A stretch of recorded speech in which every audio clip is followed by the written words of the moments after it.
I suck at jiu-jitsu. How do I suck less at jiu-jitsu? I guess to suck less. Ladies and gentlemen, the diabolical leader of the Headlock Squad.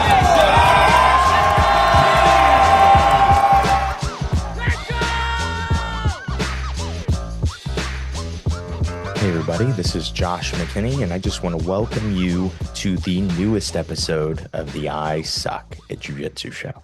So we are going to backtrack probably on the last 300 episodes because apparently I've been wrong about something.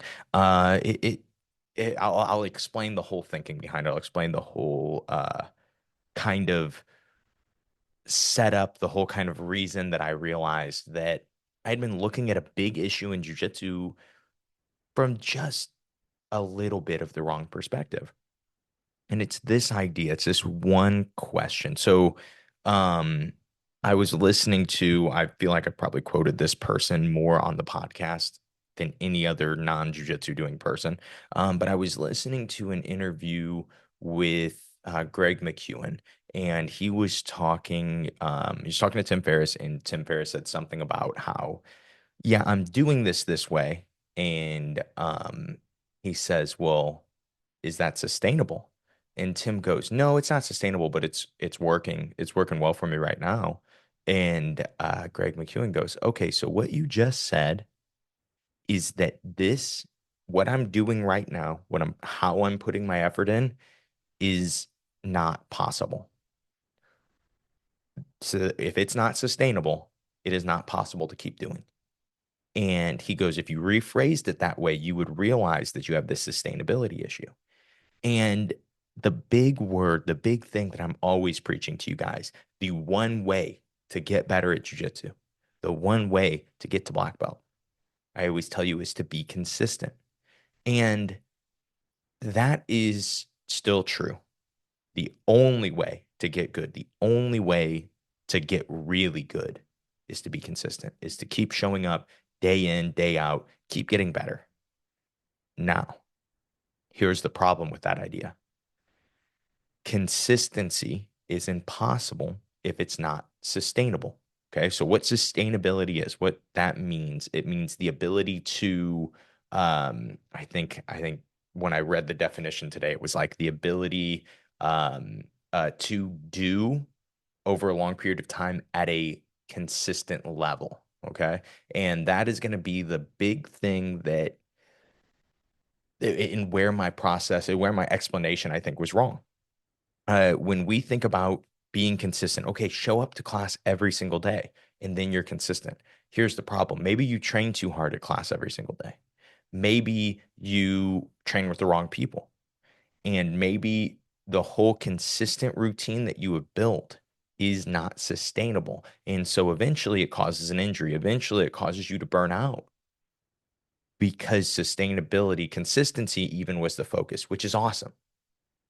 But if you are being consistent in a non-sustainable way, it doesn't matter. The other way to say this is like you can consistently do dumb stuff and consistently get dumb results. And you can do it over and over. In that cycle, you will be consistent. You will be doing it. Hey, man, I'm showing up 7 days a week. And then I get injured on day 8, and then I'm out for a week, and then I show up 7 days a week. And because you didn't address your sustainability issue, you will never actually get to be consistent. And if that original thought is true, that the only way to be really good at jiu-jitsu is to be consistent over a long period of time, then we need a different model, a different way to look and say, well, is what I'm putting my time into, is what I'm doing, is it even possible to stay doing consistently? And so that's what we're going to look at today. And I have a few questions, and these are things that I've been asking myself, and you guys can ask yourself, and then we'll get into maybe a little more thoughts on fixing the problem that we're talking about. But the first question is your technique sustainable? Most people that are listening to the show, it's I Suck at Jiu-Jitsu show, but most people that are listening are have done jujitsu for a period of time, right? Of course, there are people that like on week one are looking for something and find the show. But it seems to me like most of the people I run into, most of the people I have conversations with, they've trained jujitsu for a period of time. And for me, I just think that like the place that I came up in jiu-jitsu, the time, the era that I came up, and the location. We're in the middle of the Midwest. There's a good wrestling presence. The MMA scene is growing, but the jiu-jitsu scene was a bit behind.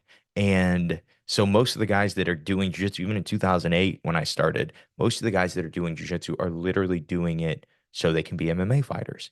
And they want to train only no-gi, they want to do, this or that, but jiu-jitsu really isn't growing at that time. And I've pointed this out to some of my students, like even years later, I'm getting to train with good guys and I'm getting to compete at a high level. But there is still this level of knowledge that it seemed like some other places had that we didn't have yet. And what we did was we filled the gaps in our knowledge with grit and with toughness and with, things like that, with physicality a lot of the times. And it worked. You'd win tournaments. You beat guys that are even probably better than you at jiu-jitsu. But looking back now, it's not sustainable. Looking back now, I do have this sad thought of jiu-jitsu. And obviously, this is what we did at the time. This is just what we had at the time.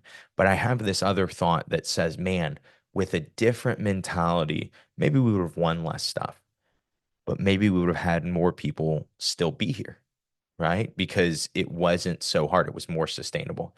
I don't know if that's always the case. Everybody's an individual. Everyone is their jujitsu journey is individual. But when I started to recognize this, I started to address it for myself and my students. Hey, we're being too physical all the time. There's nothing wrong with using physicality in your jujitsu, especially if you're a competitor. There are going to be times that that's necessary. But building your jujitsu around your physicality, building your jujitsu around being strong, building your jujitsu around being fast, or even around like, well, I'm losing all the time and I have good, bad position escapes and then I'm surviving, right? Building your jujitsu around those things, probably not the most sustainable thing. Anytime, like this was, I remember when we used to teach half guard a long time ago before I really knew how to protect my head while playing half guard and not just get cross faced to death all the time. Um, and I would have students like, hey, should I start playing half guard? And I'm like, yeah, probably. But the problem with it is you almost have to sacrifice your neck for the first few years to learn the position. And now I think we're much better about doing that and we kind of know how to do that. But just identifying that is kind of an unsustainable thing. Hey, that doesn't make sense for right now.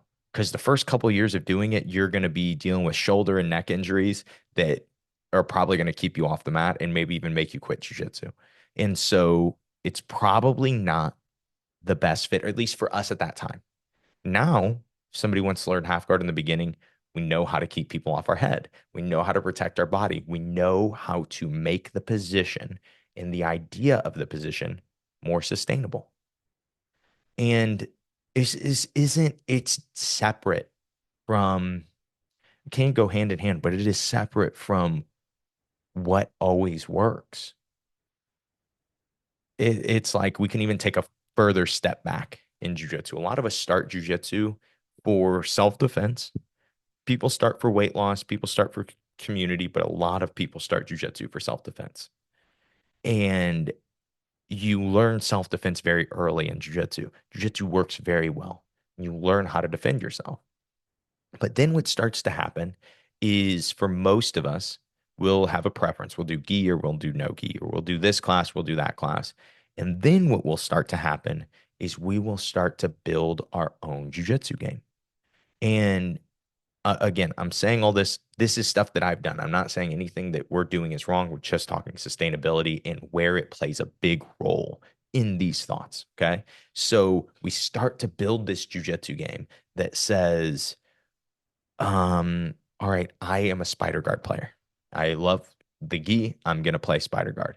And then you start to become a little bit exclusive to spider guard and like, well, everything that I do is about grip fighting so I can get people's sleeves so I can play spider guard. And there comes this point where your jujitsu training, it starts to just be built around whether or not you can play this one position because everything is about this one position for you. There isn't a lot more thought on like, okay, these are the ways I can get better in other places. And the reason I'm saying that this is actually a sustainability issue, it's too much obsession with one specific thing. This generally comes from the wrong mentality. It comes from this mentality of not wanting to lose in the gym. And I don't even know if it's always like, of course, none of us want to lose anytime. But when you start to sacrifice your ability to get better weeks from now, months from now, years from now, because you are so focused on winning today, you're so focused on, I can't get my guard passed. And I get my guard passed if I don't have my spider grips. And so I've just got to play more spider grips. I've got to get better at getting these grips. Again, this is not a wrong mentality to get better at spider guard. It's just when the mentality bleeds over to this is all jujitsu is to me now. Because let's say you do, worst case scenario, get in a fight. Are you going to play spider guard? You know, like, yeah, you probably do have the ability, regardless, just by rolling live to beat that person up. But, but what if you didn't? What if you have a match and you like decide like, oh, well, or you get an opportunity that's a big match, but it's no-gi, and you have your focus on winning today kind of messed up your ability to win in the future. It's something we talk about all the time. We're going to get more into technique being sustainable, but we wanted to add question two, which is the way that you roll sustainable? Because this goes into technique. Technique is kind of what I know. My implementation, though, is when we're rolling. Like, I don't have to go for every technique that I know, right? There are certain techniques that I hardly ever for because they waste a lot of my energy. And wasting a lot of energy on one move is not a sustainable way to roll. Do I want to roll 10 rounds today or 6 rounds today, 5 rounds today? If I gas out going for my guillotine or going for my whatever choke or going for this or that, well, I just messed myself up for the next 5 rounds. I'm no longer I'm no longer taking my technique and implementing it in the best method, right? And honestly, that eventually messes up your training because you're too exhausted to really perform jujitsu very well. Then the other thing is, are you a guy that injures other people, right? That is a unsustainable way to roll. Not even injuring yourself. We'll talk about that in a second. Obviously, that's not sustainable. But if you injure other people in training, this has happened in everywhere I've ever seen. One, the guys that are better than you will just beat you so badly that you'll probably want to quit jujitsu. And then two, no one who you're better than will want to train with you. And so you will run into this thing where, like, because you weren't a good training partner, especially to people that you're better than, usually you're not hurting people that are significantly better than you at jujitsu. Usually you're hurting people that are at your level or lower, right? And so if that's happening, especially if that's happening a lot, you're a bad training partner. And it's going to affect you even more later on. You have to fix that. If you are injuring people, even if you're doing it by accident, you have to learn how to fix that. Honestly, for me, I have injured such a low amount of people when you look at how long I've done jujitsu, especially when you take competition out of it. It's just training. I have injured very, very few people. Junior Silva always claims that I tore his groin. Um, Seems questionable. I don't remember it happening that way. But besides that, really don't know if I've injured almost anybody. One time I broke a guy's arm in training, but it was totally on him. I had him in a straight arm lock, inside control. And then he, as hard as he could, bridged towards me. So I didn't even crank the straight arm lock. I literally just had my weight pinning the arm down, and then his whole body bridged towards me.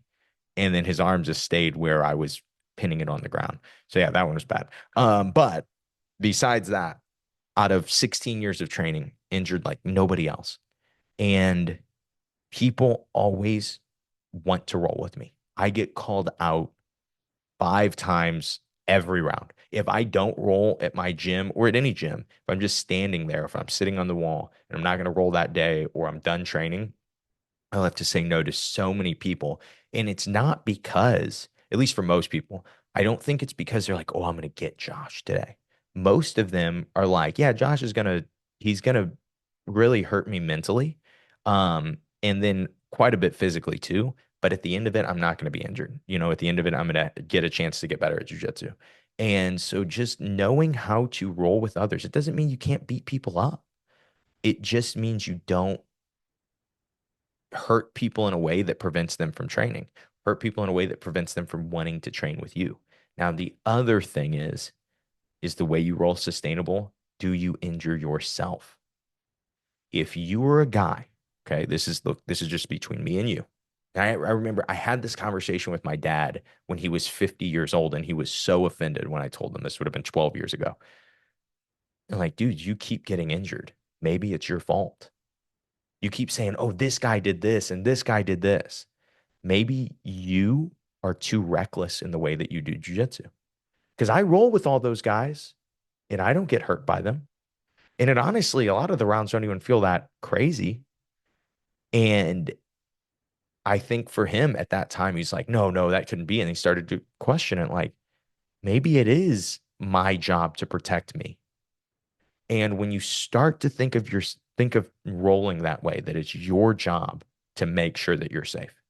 It is your job to make sure that you're not going to get injured, not going to run into somebody, not going to get kicked by a different group, right? When you start to take that as your responsibility, it changes jiu-jitsu for you. You stop getting injured. And yes, there's still going to be things that happen. It's a very physical thing that we do, but you will find the guys that consistently get injured, it's their fault. It just is. I've seen this for years and years and years, is the guys that seem to be made of glass. There are people that actually are a little more made of glass and do just get injured more, but generally are in a lot of rounds where somebody gets injured. 50% of the time it's them, 50% of the time it's their training partner. Either way, it's on that person, right? Of course, accidents happen, but when we're thinking about it in a sustainable way, we're thinking about it over time. Are accidents happening once a week?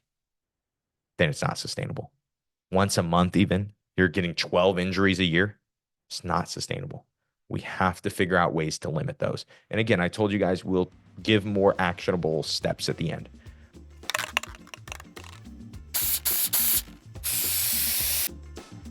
Hey guys, Josh McKinney here. Just wanted to interrupt this episode and tell you about something really exciting that we have going on with the I Suck at Jiu-Jitsu show. We are currently accepting partnerships. We are currently accepting sponsorships on the show. And our first one, BJJ Mental Models Premium, has a really amazing offer for you guys this month. So right now, if you're not familiar with BJJ Mental Models Premium is, it is a very, very small monthly fee, and you get access to really the biggest audio library in Brazilian Jiu-Jitsu, with some of the best coaches in the world doing these mini series and all these other breakdowns. You also get, with Premium, a Yoga for BJJ membership. You get access to their Premium Discord. You get so many features with BJJ Mental Models Premium. But then on top of that, you can do Premium Plus coaching. And I gave you guys some info about this last week. If you ever have wanted me to review a match of yours, or even a round from the gym, and give my perspective, tell you the things that I think you could be doing better, ways you could be implementing, and ways you could be getting better at jiu-jitsu. Or maybe you would rather learn from one of the 20 world champions that they have coaching and doing match reviews on BJJ Mental Models Premium Plus coaching. And so both of these offers, though, will be half price if you use promo code Josh for your first month. And so check these offers out. I have a link in the description. You can go to bjmentalmodels.com/coaching, and you can just sign up using the promo code JOSH, and you will get half off your first month. Let's get back to the episode.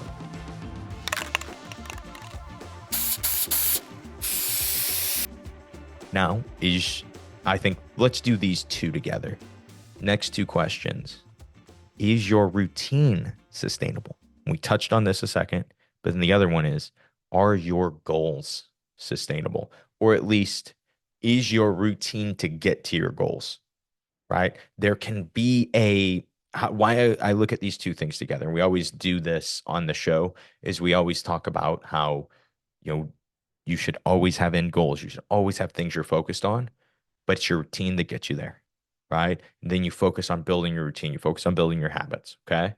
So that's why these two things are hand in hand, because sometimes people have a goal that isn't realistic. And if it's not realistic, then you can't create a sustainable model to get there, okay?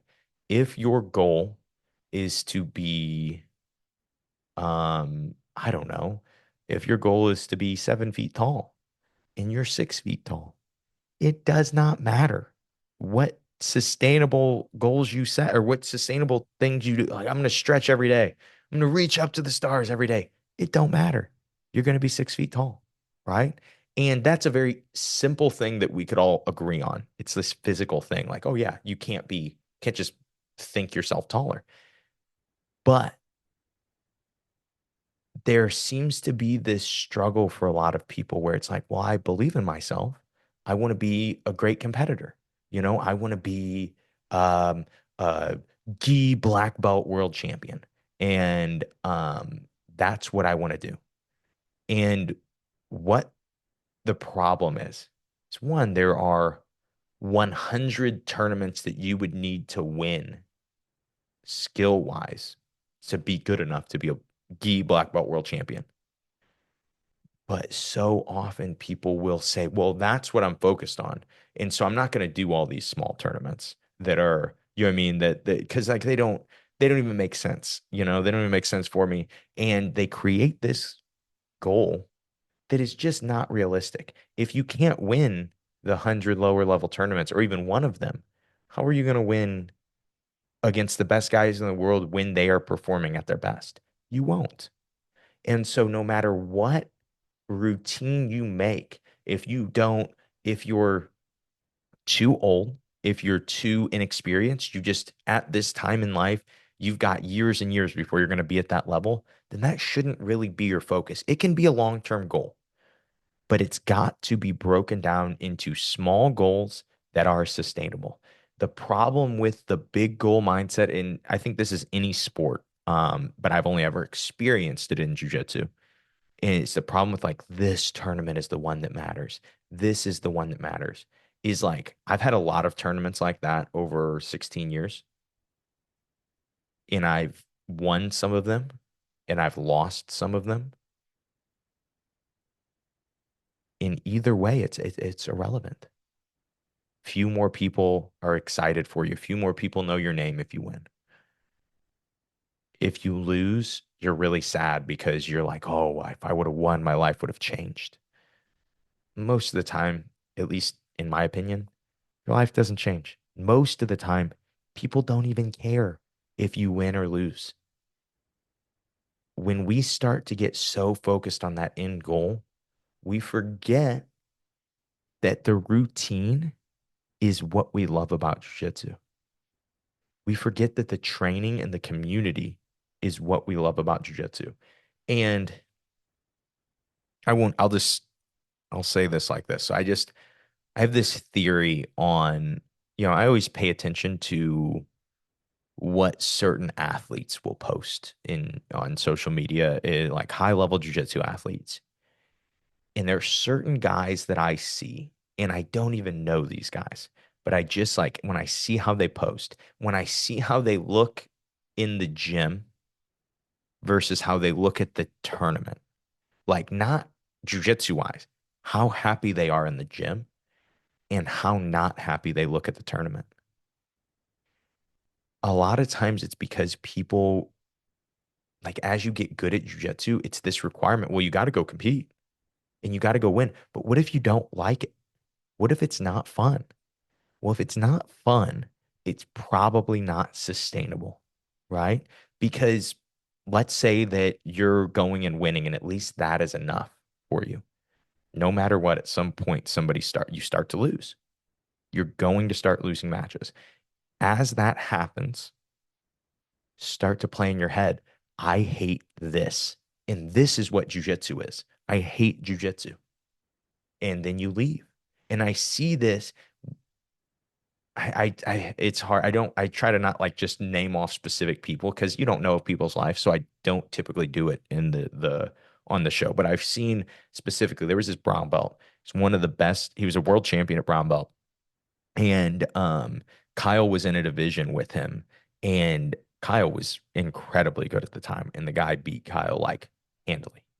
And we were shook. We are like, oh my gosh, this dude's so good. This guy then gets his black belt not long after and goes in like first or second tournament, beats one of the best black belts of all time, and then literally quits jujitsu after. Quits. And I don't know exactly. I've heard interviews and stuff, but I don't know exactly what happened. But my speculation, my guess, my bro science, and this is as somebody who's gotten to compete against good guys and worked really hard to get there for a really long time and then gotten to feel how little it matters, is if you can't fall back to, I love showing up on a Monday night with the boys. That's what I love about jujitsu. If you can't fall back to that because your goals that were so big and probably good when you set them, but your goals that were so big, they cloud your vision and they make you forget that the reason that you cared or the reason you got good at jujitsu is because you showed up every day. And the reason you showed up every day is because you loved training jujitsu with your crew, loved training jujitsu with your people. And so it's just so easy to let a big goal ruin your life. Even though we should have goals, there is a level that we create these goals that are so far off that they're almost a way to not deal with what we have to deal with today, right? It's like the you're in $5,000 of credit card debt. And so your goal is, well, I am going to make $100,000 on this business venture. And then I will pay off my $5,000 worth of credit card debt. And maybe you do. Maybe you make it. Well, $100,000 goes quickly. And in today's economy, brother, you can't even buy a jiu-jitsu membership with that. When you're looking at this big goal, you think, oh, that dollar amount is what's going to matter and it's going to change everything. And then you get there and you never fix the fact that you still like to go $5,000 into credit card debt all the time. And 20 times later, 20 reps later, that money is gone. Technically, it would only be like 10 reps later because you got to pay taxes. But yeah, that's the goal mindset of like, it's this big goal and that's what matters. It really is, like it's not just the journey for enjoyment, but in that same routine, it would be so much more beneficial for you to have something that consistently makes $5,000 a month instead of caring about, we need this big sale, we need this big goal, we need this big amount, because as soon as it's gone, you will need it again. Your model is not sustainable. Now, if you bring in more money each month consistently than you spend, then your model is sustainable. You could actually do that indefinitely forever. And that is, when we put it in money terms, when we put it in other terms, it makes sense and it's very, very easy to understand. But when we try to put our routine and when we try to put our goals into the jujitsu sense, it becomes emotional. And it's like, no, I'm just not tough enough. I just need to push more. And maybe you do. Maybe you aren't tough enough. But what I found is most of the people that care so much about being tough are like the toughest people that I know, and it's never good enough for them anyway. And it's just, I guess, taking a step back, the remedy to this, the remedy to any of this, if this stuff is, if losing in the gym is causing you to injure yourself, if too far off goals are causing you to forget about what you should be focused on today, the easiest way to go back, the easiest way, and I promise for anyone who's listening to this show that trains jujitsu, this is the easiest way to get back to the right mentality. Go into the gym tonight, tomorrow, whenever, as long as you're healthy, and let yourself get submitted in front of everybody. Let the worst guy submit you. Full on rear naked choke. Go to sleep. No, don't go to sleep. That's not smart. But then let the second worst guy, let the best guy, let everybody beat you. What will happen is you'll look around the room and you'll go, whoa, nobody cares. Nobody cares that I'm getting submitted. And then what you'll start to do is you'll start to have fun. You'll start to see jujitsu happening and it not just be about what you need to implement and what you need to do. You're going to see like, oh, wow, this guy's passing from here. And just that little disconnect of like, hey, it's okay. Just let go. You don't have to win every round. And more importantly, it's not winning every round that causes injuries for most people. It's trying to win every fight, every exchange. I've got to go hard to win this exchange. Learning to give up a position, right? Because that is, even at a high level, really good guys do that. You will see there are certain matches where Leandro Lowe gets swept early and almost accepts it and then sweeps the guy right back on top. And then like the next time, maybe he doesn't accept it and is able to pass off it or whatever. But so often we want to fight everything. And like just from a competitive standpoint, you fight so hard to not get submitted. Sometimes you end up with your back taken, or you fight so hard to not get swept. Sometimes you end up with your guard passed on top of getting swept, or sometimes you end up getting submitted while you're trying to defend the sweep, or you get your back taken while you're trying to defend the sweep. And just that little mindset shift of like, well, I can accept certain things. And that comes from the gym. But the more you can get into that mindset, the more sustainable your jujitsu is going to be. Because if you are trying to talk about rolling without strength all the time, trying to remove physicality from your jujitsu, then to me, the only answer, the only way to actually do that and know that you are going to do that is to recognize that there are certain places that you always have used strength. You have always used physicality.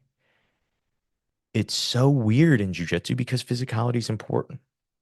But when it comes to, when it comes to the implementation, right? When it comes to grappling itself, but the better you get, the less physicality you should have to use.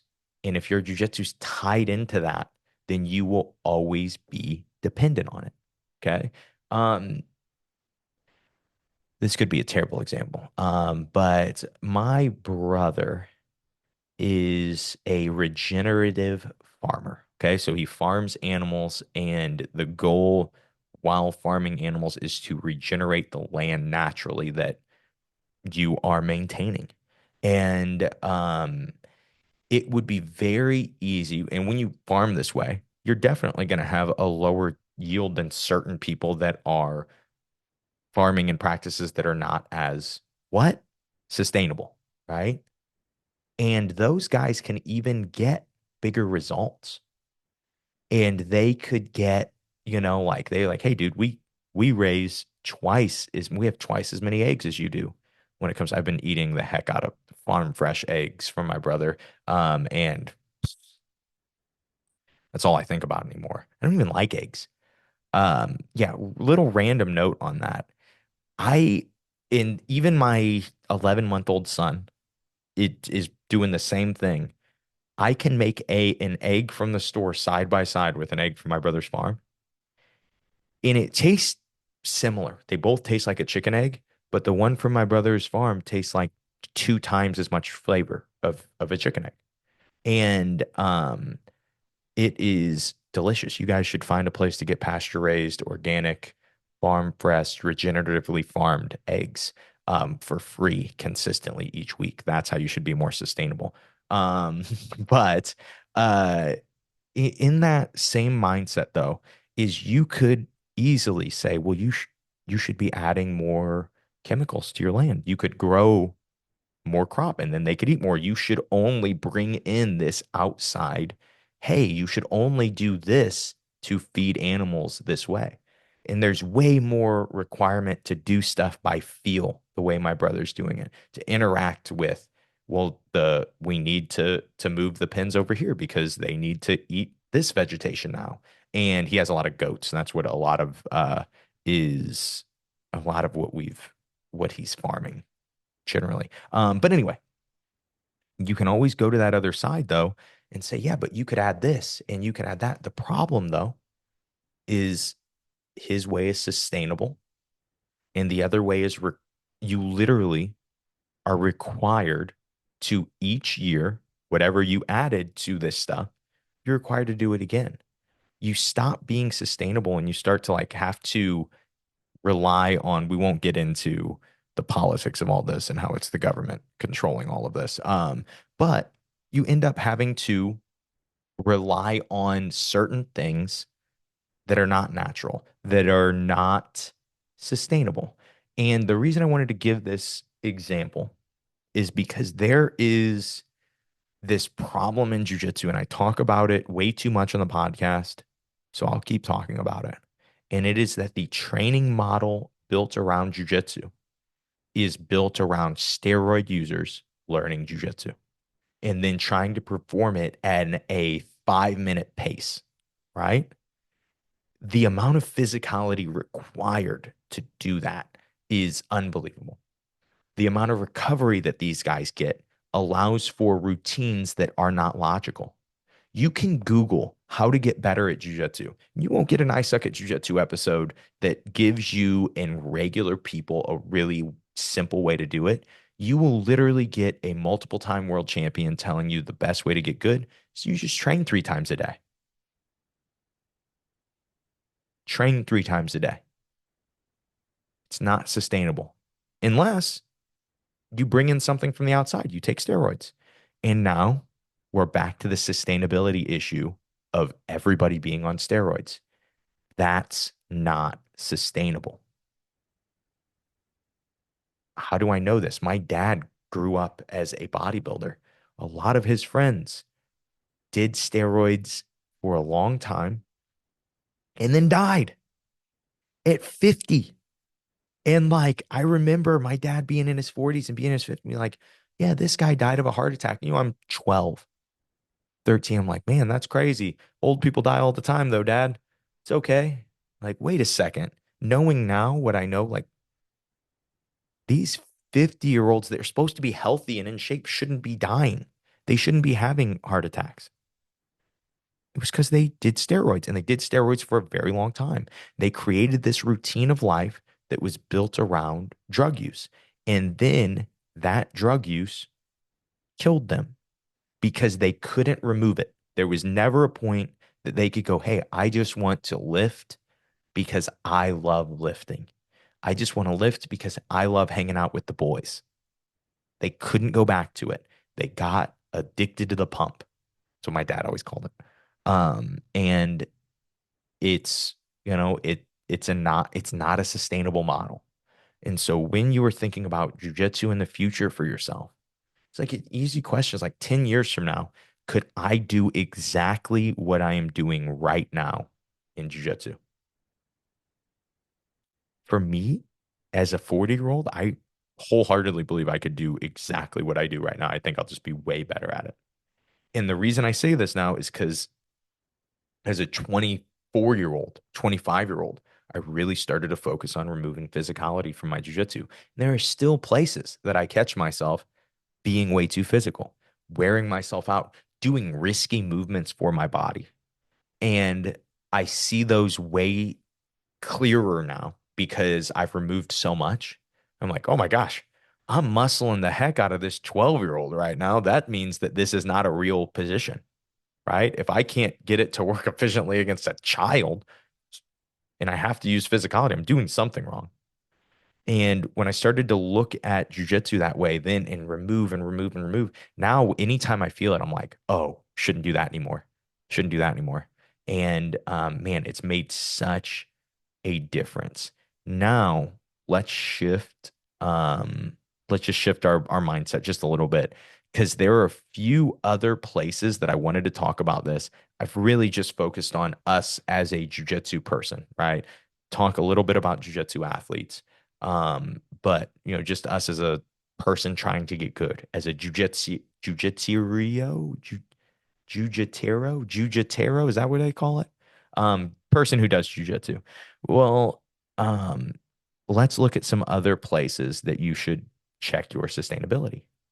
What about your exercise off the mats? Is that sustainable? I think with exercise, the rule of thumb, this is somebody who was a personal trainer for quite a while.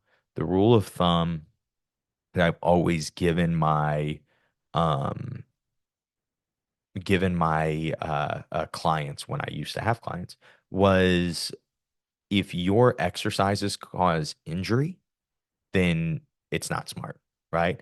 And I didn't realize it was a sustainability thing, but that's what it is. If you are causing yourself injury, if you're having your deadlifts are causing you to have low back injuries and you're not able to train jujitsu, think what is happening there.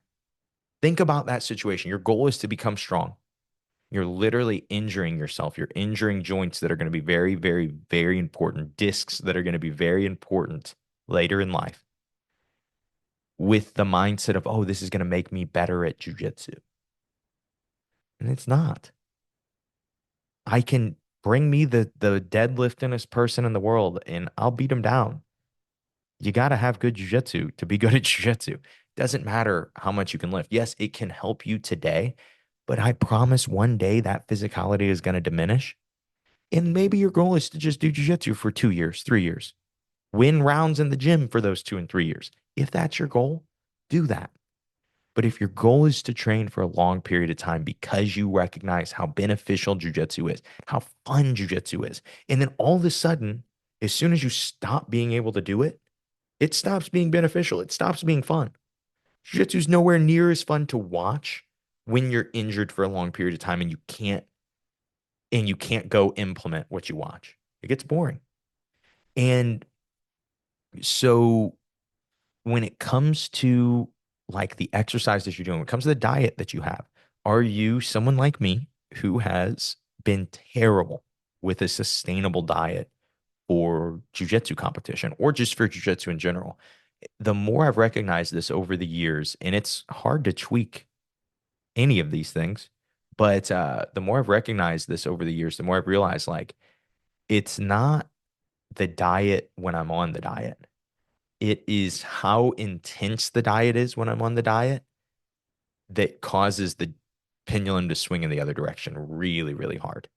And again, that's not a sustainable model because most of the time I would just get on a diet when I need to compete at a certain weight class. And that was the only reason I would even care about what I was eating. And then the other times I was just gaining. And you see that this mentality in so many wrestlers that wrestled at 110 and are now 400 pounds, like a couple weeks out of school, because they know how to lose or to gain. They don't know how to maintain. They don't know what that feels like. And again, that is a sustainability issue. So now we'll kind of finish with one more thought and we'll change. We talked about hobbyists and competitors, but what about coaches? Is your gym sustainable? Now I'm going to level with coaches. We're going to be honest. It's just me and you talking right now. One of the worst mentalities I've seen from an unbelievable, almost every jiu-jitsu coach that I will meet is the mentality that I don't care about money. And the reason I say that is because money is what makes your ability to teach jujitsu sustainable. Because let's say you have a job and everything's budgeted and everything's taken care of, so you don't need money from your jujitsu school, and you're running your jujitsu school. And let's say you lose a couple students. Well, shoot, now you're paying to run you got to pay rent. You're paying to run your jiu-jitsu school, right? And I see this happen with people. And then again, the gym is immediately unsustainable. You're now losing money. You can't lose money forever. You're not made of money. There will be a point where you run out. And there will be a point that your wife says, dude, you put in money to this. You could literally just pay a membership at a different gym and train, and it cost us less. And instead, you're working and it's costing us money. And it's this, there's, I get, and I totally agree. Like I started jujitsu to be or started jujitsu coaching to be a jujitsu coach, not to be rich, not to be anything but a jujitsu coach. But when you have to live life and be a jujitsu coach, it's very important that during the other life that you have to live, that you don't have to work full time just to coach, right? And I guess I'm probably even more talking to like gym owners, right? I feel like more coaches do get paid, like someone who just works for a gym. But the guys that tend to not get paid in a lot of gyms are the highest up because they're like, well, I don't care about the money and I care about this. I care about having a great kids program because that's going to change my community. And that is super important. But you should get paid for caring about having a kids program. You should get paid for these things because as soon as you don't, as soon as you're doing them for free and you're paying for the gas to get there, it starts to become unsustainable. You cannot do this forever. But if you're just making it for the other examples I'll give is when we first started our gym, it was in an apartment. Okay. Um, and we knocked out all the walls of this apartment. The actual gym, total gym, is 1,440 square feet. Okay.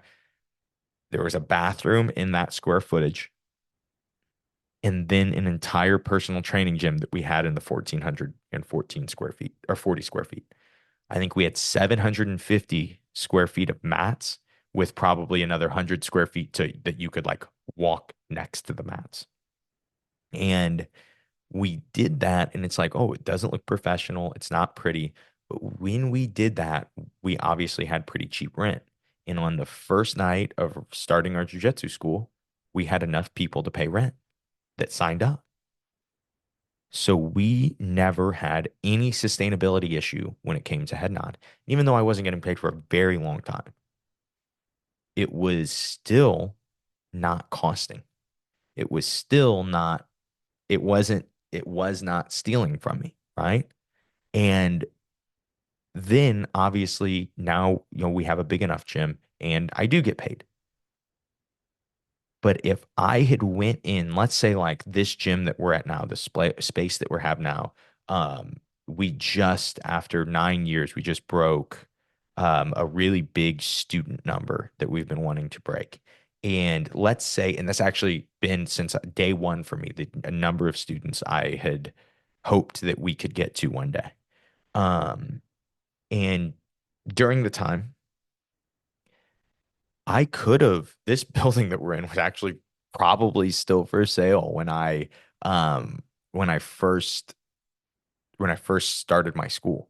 And I could have easily said, well, let's start it here. Let's start it with this. And then we're going to get 300 students anyways. And so it's not even going to matter. And there would have been, even if we would have had success eventually, there would have been 6 months, there would have been a year that I was not able to pay in any, or that I was having to pay to run the school and not even breaking even. And that is not a consistent model. There's just no way that I can do that consistently over time. And then when you look at like, let's say you have a significant other, let's say you have a family, the more you can make doing jujitsu, which is what you love to do anyway, the more time you will eventually get to spend with those people because you don't have to work as much, ideally, right? For a lot of people that run jujitsu schools, they still do work a full-time job, but the first step for them to get out of that is usually to go to part-time. And so it's not usually like, okay, today I'm quitting my job. See you later. For some people, that is the case. And if that's you, good job, man. That's so cool. For most people, it's slow. And it's like I used to, work 5 days a week. Now I work three. I mean, that's 16 hours of work that you get to spend with your family or spend avoiding your family. And so when it comes to being a coach, one of the biggest sustainability issues that I see with coaches is that they don't care about making money until they get to this point where they're now broke and they're like, shoot, I should have made some money. You know what? I should have not let everyone come in for free.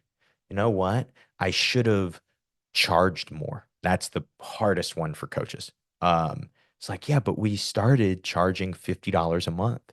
Bro, that was 10 years ago and you had no students. Now the quality of the gym is so much better. Now there are a ton of people that want to be in here, and each one takes mat space and they're only paying $50. They're only paying this amount. When you look at that, when you look at like what jujitsu schools charge in your area, there's always this mentality of like, yeah, but if we charge too much, people won't sign up. And that's, of course, there's a number that people aren't going to sign up for. But I guarantee you, I could look up pricing at every school in my city, and I would bet any amount of money on this that the highest membered places charge the most. The least membered places charge the least. And it's not a length of time that they've been there.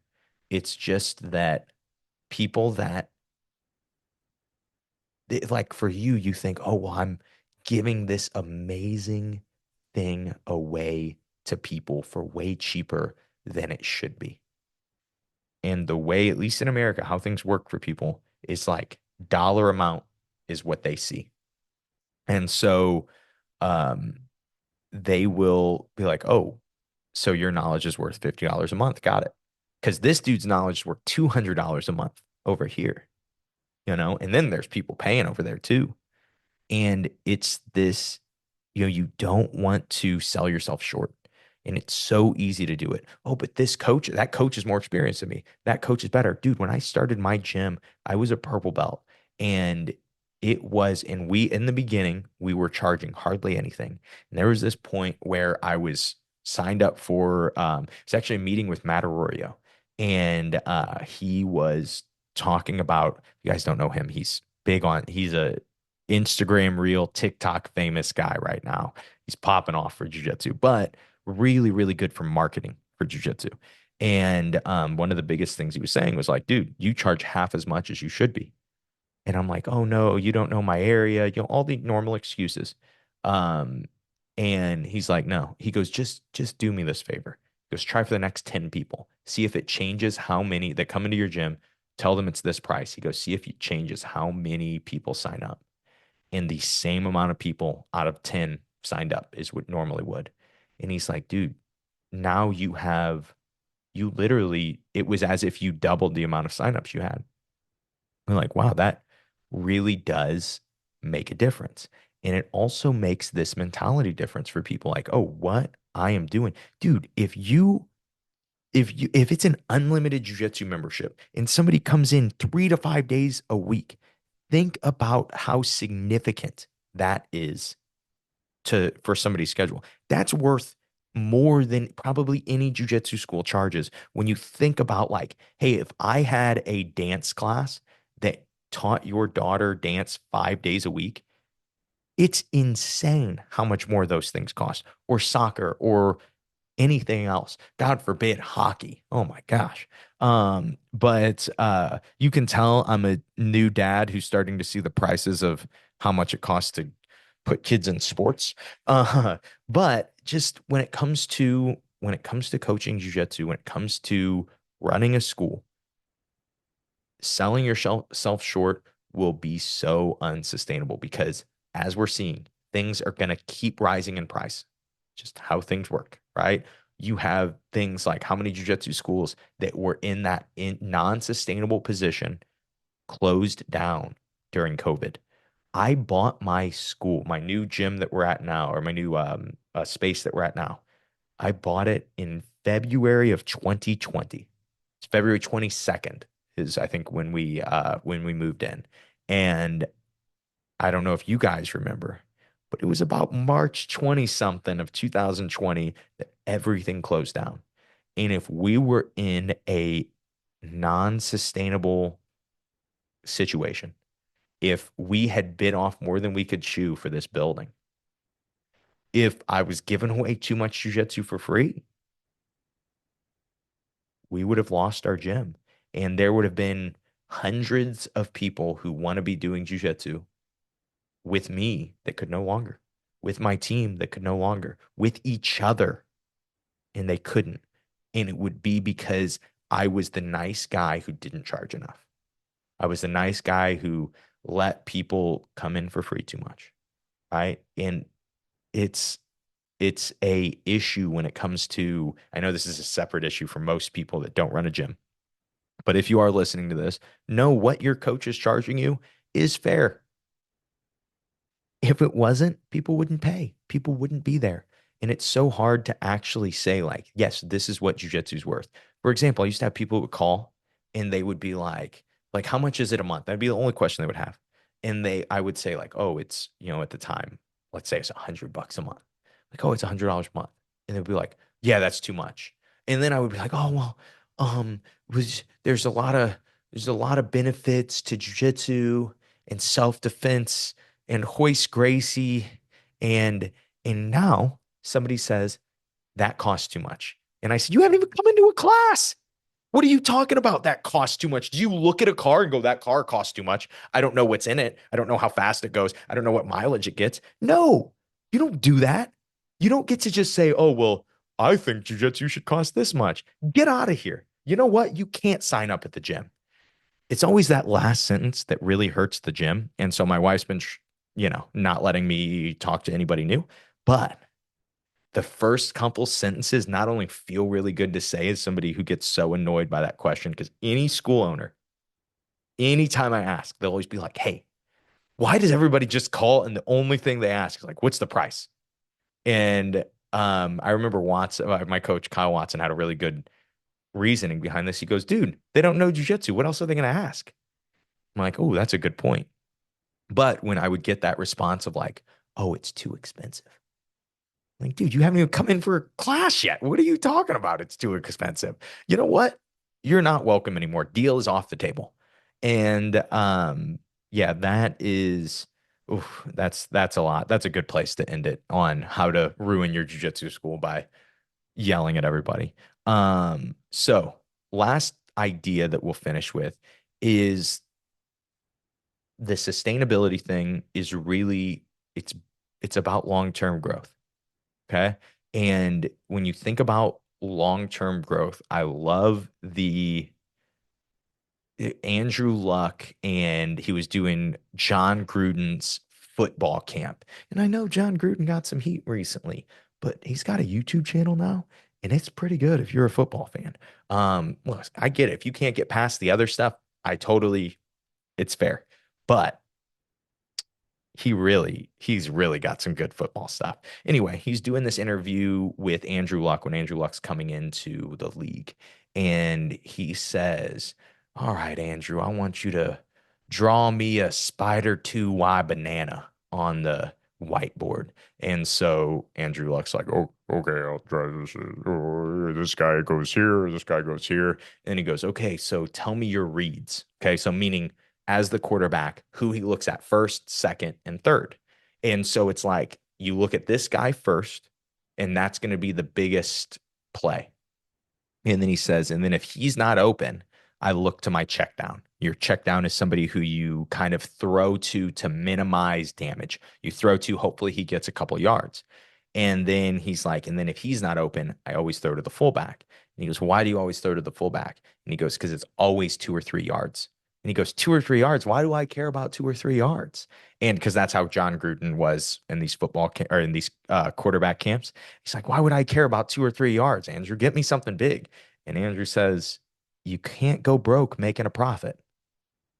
And that is when we talked about that earlier when we talked about the financial side of things, you cannot, as long as you are bringing in more than you are putting out, you're not going to go broke. You're not going to starve. And when we're looking at our jujitsu, when we're looking at our all of these other things, but I really wanted to go back to jujitsu and the physicality of it, because that is, I think, the biggest thing that keeps us from having a sustainable routine is injuries.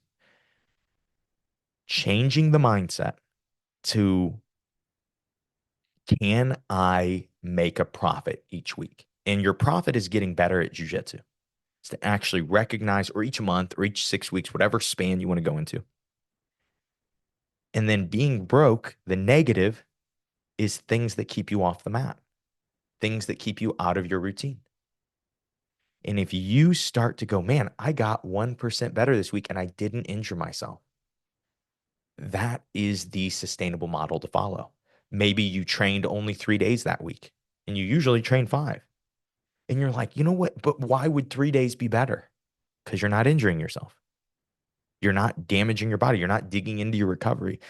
There are 2 days that you were so fatigued, both physically, but more likely mentally, that you're not even learning jujitsu and you're not giving yourself any time to recover for next week. And so it's adding up and it's making it worse. And that little shift of, did I get better this week? And am I beat up? Am I too beat up to do this same thing again next week? And that's your balance. And it's going to be different for everybody. That's why I don't say, okay, download this thing. This is how often people should train. It's different. It is different. How often I should train?